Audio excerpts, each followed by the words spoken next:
Hello students, मैं हेमंत कुमार तेजस chemistry class के एक नए वीडियो में आपका स्वागत करता हूं।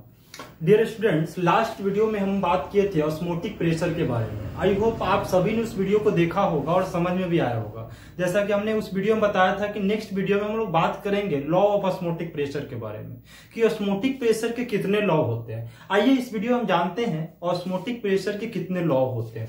ठीक है, तो आज का टॉपिक होगा law of osmotic pressure. Law of osmotic pressure, ठीक है, या इसको हम बोलते हैं van Hoff theory of dilute solution. Van Hoff theory of dilute solution, ठीक है। आइए हम बात करते हैं ऑस्मोटिक प्रेशर के लॉ के बारे में। चलिए, सबसे पहला चीज है कि यहाँ पे इसके दो लॉ है ना। इसके one Hoff law osmotic pressure के दो लॉ होते हैं। पहला लॉ है जिसको हम बोलते हैं Boyle's one Hoff law. Boyle's one Hoff law, ठीक है। चाहे बारी बारी से हम बात करेंगे दोनों लॉ के बारे में। फर्स्ट लॉ के बारे में बात करते हैं, बॉयल्स वन टॉप लॉ। ये बॉयल्स वन टॉप लॉ क्या कहता है? ये Boyle's law one Hoff law कहता है कि अगर हम टेम्परेचर को कांस्टेंट कर दे, ध्यान दीजिएगा, अगर हम टेम्परेचर को क्या कर देते हैं, कांस्टेंट कर देते हैं, तो ऑस्मोटिक प्रेशर जो होता है वो इनवर्सली प्रोपोर्शनल होता है वॉल्यूम को। ध्यान सुनिएगा, at constant temperature the osmotic pressure of dilute solution is inversely proportional to volume. ठीक है, तो यहाँ पे आपका ये फर्स्ट ये कहता है, ठीक है। इस आयत समझो, बिल्कुल सिंपल सा है कि बॉयल्स वन टॉप लॉ क्या कहता है। बॉयल्स वन टॉप लॉ कहता है कि at constant temperature the osmotic pressure of dilute solution is inversely proportional to volume. या फिर इसका दूसरा जो पॉइंट है, इसका जो दूसरे टाइप में इसको हम कैसे बोल सकते हैं, इसका दूसरा लॉ इसी का कहता है कि osmotic pressure of dilute solution is directly proportional to concentration. समझिएगा, जहां पे वॉल्यूम एंड टेम्परेचर दोनों क्या है, कांस्टेंट है। तो दोनों लॉ एक ही है, दोनों में से आप कोई बोल सकते हो। ये लॉ बोलो osmotic pressure inversely proportional to volume, या osmotic pressure directly proportional to concentration. आया समझ में? ये पहला लॉ आपका बॉयल्स वन टॉप लॉ कहता है। ठीक है, तो हम पहला लॉ के बारे में जाने हैं, इसको जल्द से जल्द स्क्रीनशॉट ले लीजिए, फिर हम दूसरी बात करते हैं।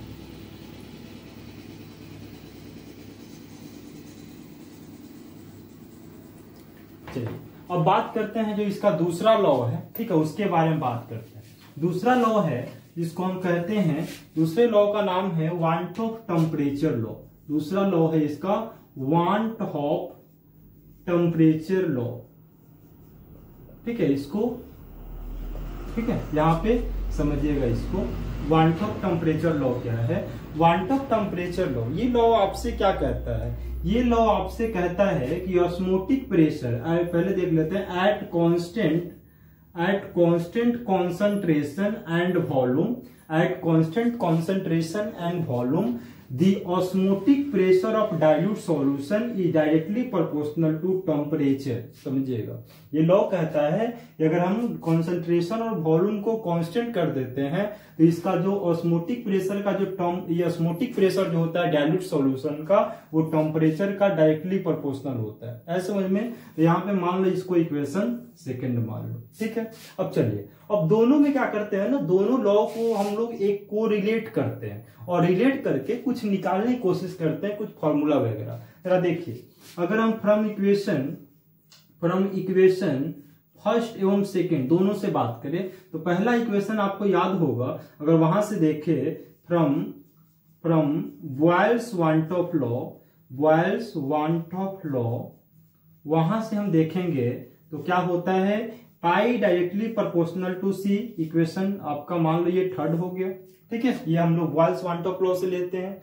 दूसरा लॉ आपके पास है वन टॉप टेम्परेचर लॉ से क्या होता है, pi directly proportional to 2। Equation fourth मान लेते हैं। जरा दोनों इक्वेशन को कंपेयर करो। दोनों इक्वेशन में देखो, इसका LHS देखो, ये भी ऑस्मोटिक प्रेशर का डायरेक्टली प्रोपोर्शनल है, ये भी ऑस्मोटिक प्रेशर का डायरेक्टली प्रोपोर्शनल है। तो क्यों ना हम इसको इस तरह लिख सकते हैं, क्या इसको हम लिख सकते हैं, pi directly proportional to C directly proportional to T. कोई दिक्कत नहीं। अब देखो यहाँ पे पाई इसको लिख सकते हैं directly proportional to C into T. अब देखो यहाँ पे प्रोपोर्शनल को हटाने के लिए कांस्टेंट देते हैं, जहां पे हम देते हैं आर। यानी क्या हो जाएगा RCT, यानी इसको हम लिख सकते हैं पाई इक्वल टू CRT। ठीक है, इसको समझ, यही ऑस्मोटिक प्रेशर का फॉर्मूला होता है, pi equal to CRT, where R equal to हमारे को बोलते हैं गैस कांस्टेंट। R को क्या बोलते हैं बच्चों? गैस कांस्टेंट बोलते हैं। ठीक है, R for gas constant, T for temperature, C for concentration और पाई फॉर ऑस्मोटिक प्रेशर। ठीक है, यहां तक कोई दिक्कत? जल्द से स्क्रीनशॉट ले लीजिए, बोर्ड क्लीन करते हैं।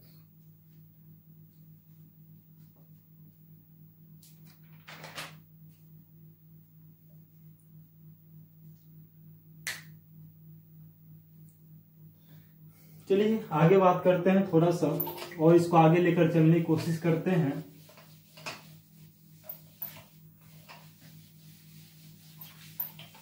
देखिए, अब हमने यहाँ पे एक फॉर्मूला देखा, वो फॉर्मूला क्या है? Pi equal to CRT। Pi equal to क्या हो गया? CRT। सबसे इंपॉर्टेंट फॉर्मूला, इसको आप यहाँ पे बहुत ही इंपॉर्टेंट फॉर्मूला है, इससे बहुत सारे न्यूमेरिकल क्वेश्चन सोल्व हो जाएंगे आपको। तो पाई इक्वल टू CRT, देखो सबसे खास बात क्या है, चूंकि C concentration equal to formula होता है number of mole by volume. C equal to क्या फॉर्मूला होता है? N by V। तो पाई को हम लिख सकते हैं N बाई VRT। क्या लिख सकते हैं? N by VRT। अब जरा देखो, यहां पे हुआ नंबर ऑफ मोल्स और by volume of solution, number of moles of solute by volume of solution. आप जानते हो किसका फॉर्मूला होता है? Number of moles of solute by volume of solution पर क्या है? किसका फॉर्मूला होता है? मोलारिटी। किसका फॉर्मूला होता है? मोलारिटी। तो यहाँ पे पाई इक्वल टू क्या हो जाएगा? MRT। तो ये भी एक फॉर्मूला हो गया। आप इस फॉर्मूला को यूज करो या फिर इस फॉर्मूला को यूज करो, यानी पाई इक्वल टू CRT ये भी सही है, पाई इक्वल टू MRT ये भी सही है। ठीक है, अब देखिए, अब जरा यहाँ इस फॉर्मूला को और गौर से देखिए। अगर यहाँ पे हम क्या करते हैं, क्रॉस मल्टीप्लाई करेंगे तो हम लिख सकते हैं पाई V इक्वल टू NRT। कोई डाउट? बिल्कुल नहीं होना चाहिए। देखिए, अब चूंकि यहाँ पे N क्या है? N है नंबर ऑफ मोल। तो number of mole equal to formula क्या होता है? Weight by molecular weight, weight by molecular weight. तो यहाँ पे क्या हो जाएगा? तो pi V equal to N की जगह पे क्या लिखेंगे? वेट बाई मॉलिक्यूलर वेट, और RT का RT लिखेंगे। कोई दिक्कत? अब देखिए, यहाँ पे हम क्या करते हैं कि ये मोलर मास जो है सॉल्यूट का, इसको हम यहाँ पे ले जाते हैं, वॉल्यूम को यहाँ ले जाते हैं। तो क्या हो जाएगा? Pi into M equal to W by VRT। कोई दिक्कत? चलिए, चूंकि आप जानते हो वेट बाय वॉल्यूम यानी मास बाय वॉल्यूम किसका फॉर्मूला होता है? बिल्कुल डेंसिटी का फॉर्मूला होता है। किसका फॉर्मूला होता है? ये डेंसिटी का फॉर्मूला होता है। तो यहाँ पे लिख सकते हो pi into M equal to क्या हो जाएगा? DRT। कोई दिक्कत? यहां से अगर मान लो आप डेंसिटी का फॉर्मूला निकालोगे तो डेंसिटी इक्वल टू क्या हो जाएगा? डेंसिटी इक्वल टू हो जाएगा pi into M by R into T। कोई दिक्कत? तो डेंसिटी अगर निकालना है किसी क्वेश्चन में, यहां से आप पाई ऑस्मोटिक प्रेशर पता होना चाहिए, मोलर मास सॉल्यूट का, गैस कांस्टेंट और फिर टेम्परेचर पता होना चाहिए। समझ में आया? ये थोड़ा इसका एक्सप्लेनेशन है, इसको आप याद रखिएगा। मतलब ये रिलेशन है बॉयल्स वन टॉप लॉ और फिर वन टॉप टेम्परेचर लॉ में। यहाँ पे आपको 3 फॉर्मूला बहुत ही इंपॉर्टेंट है, पहला ये, दूसरा और ये आपका तीसरा। अगर डेंसिटी निकालना हो तो यहां से आप निकाल सकते हैं। कोई दिक्कत? चलिए फटाफट नोट कीजिए।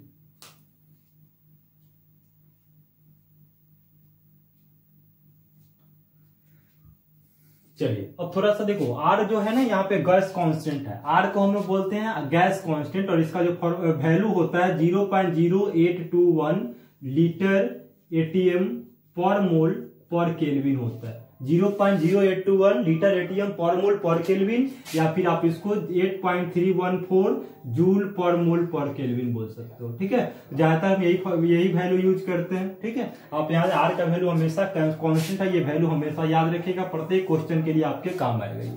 ठीक है, चलिए इसको क्लीन करते हैं, फिर आगे बढ़ते हैं। समझ में सबको आया होगा? कोई बिल्कुल आसान है ये। ऑस्मोटिक प्रेशर के 2 लॉ हैं, आपके सामने हैं। कोई भी कंफ्यूजन होता है तो आप बेहिचक पूछ सकते हैं। चलिए आगे बढ़ते हैं कि अब ऑस्मोटिक प्रेशर है ना, ऑस्मोटिक प्रेशर के बेसिस पे सॉल्यूशन को कितने टाइप्स में डिवाइड किया गया।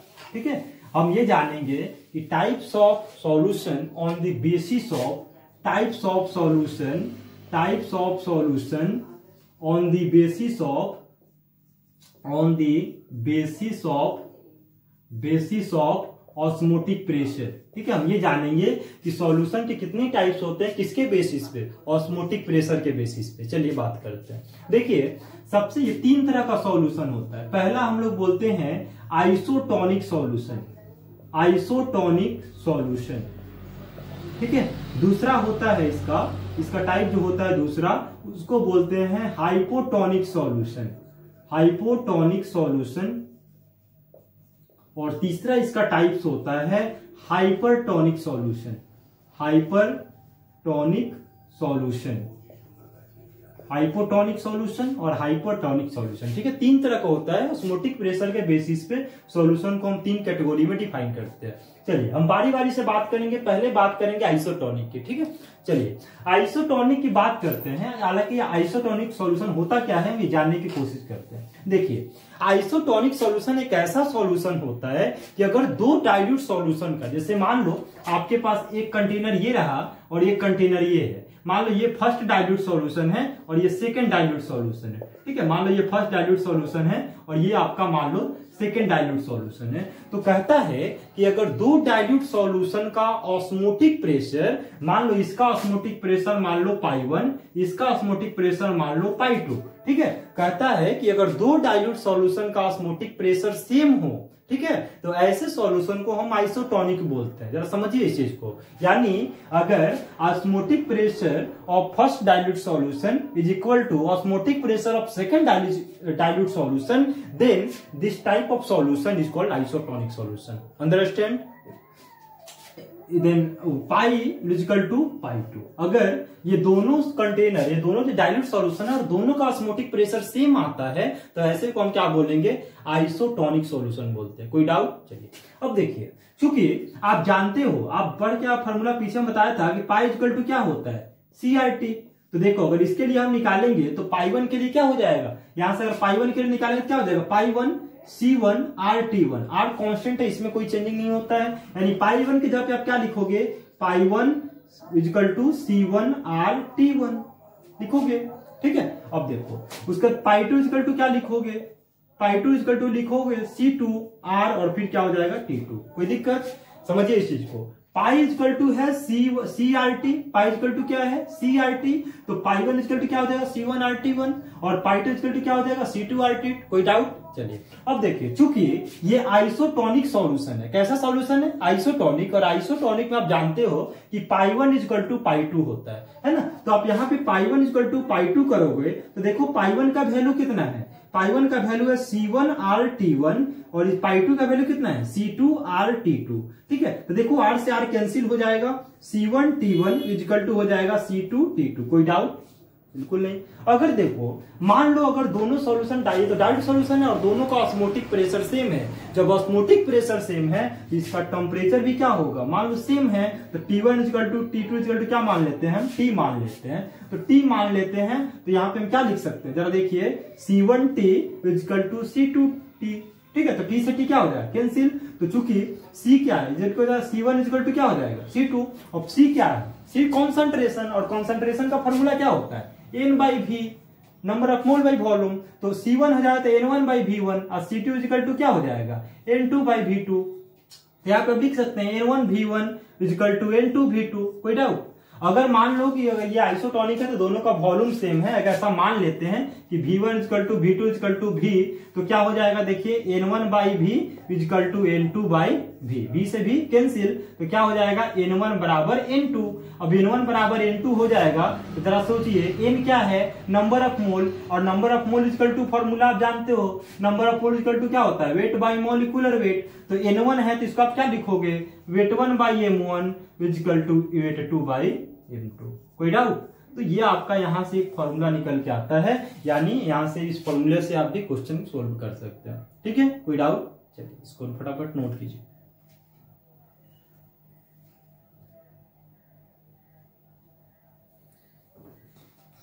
आई होप सबको समझ में आ रहा है, यहां तक कुछ नहीं है। देखो आइसोटोनिक सॉल्यूशन का मीनिंग ही होता है कि अगर 2 डाइल्यूट सॉल्यूशन का ऑस्मोटिक प्रेशर सेम हो तो उसको हम आइसोटोनिक बोलते हैं। कोई डाउट?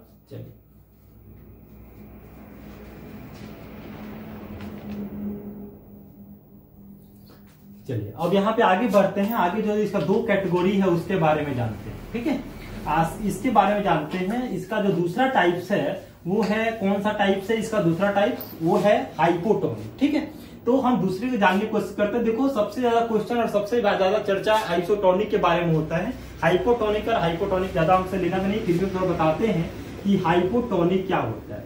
देखो हाइपोटोनिक सॉल्यूशन क्या है कि अगर दो डाइल्यूट सॉल्यूशन, इसका डाइल्यूट सॉल्यूशन में बताया पाई1 और इसको बोला था कितना, पाई2। ठीक है, तो हम बोलते हैं कि हाइपोटोनिक सॉल्यूशन क्या होता है, ऐसा सॉल्यूशन यानी दो अलग डाइल्यूट सॉल्यूशन का, अगर दो डाइल्यूट सॉल्यूशन है उसमें अगर फर्स्ट डाइल्यूट सॉल्यूशन का जो ऑस्मोटिक प्रेशर होगा, ठीक है समझिएगा ध्यान से, अगर पाई1 छोटा होगा पाई2 से, यानी osmotic pressure of first dilute solution is less than the osmotic pressure of second dilute solution, then this type of solution is called hypotonic, है ना।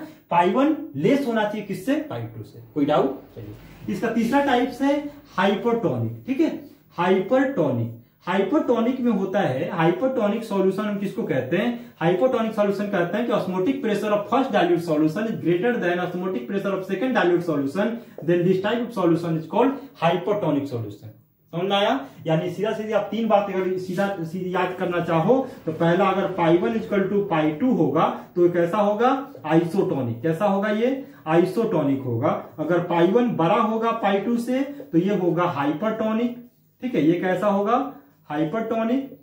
अगर पाई1 छोटा होगा पाई2 से तो इसको हम क्या बोलेंगे, इसको बोलेंगे हाइपोटोनिक।